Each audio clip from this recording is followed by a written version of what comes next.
अन्न व औषध प्रशासन नाशिक कार्यालयाने जिल्ह्यातील गुटखा माफियांच्या मुसक्या आवळण्यास सुरुवात केली आहे। त्याचाच भाग म्हणून गुप्त माहितीच्या आधारे दिनांक 7/1/2025 रोजी अन्न व औषध प्रशासनाच्या पथकाने भोर टाउनशिप चुंचाई शिवार नाशिक या ठिकाणी पाळ ठेवली असता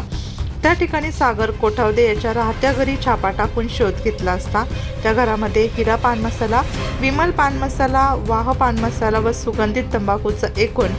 साठा 26,158 किमतीचा विक्रीसाठी साठवून ठेवल्याचे आढळले। तसेच सतीश सोनजे याच्या राहत्या घरात शोध घेतला असता त्या ठिकाणी हिरा पान मसाला, महापॅक रॉयल सुगंधित तंबाखू, राजनिवास सुगंधित पान मसाला,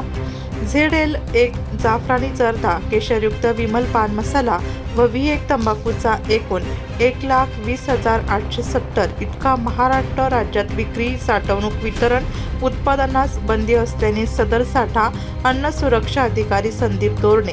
यांनी पुढील विक्रीस मनाई करून ताब्यात घेऊन त्यामधून विश्लेषणासाठी 16 नमुने घेऊन ते अन्न विश्लेषकास विश्लेषणासाठी पाठवण्यात आले आहेत।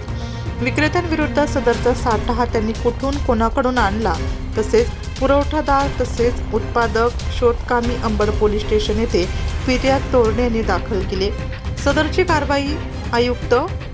चौधरी यांच्या मार्गदर्शनाखाली सानप सहाय्यक आयुक्त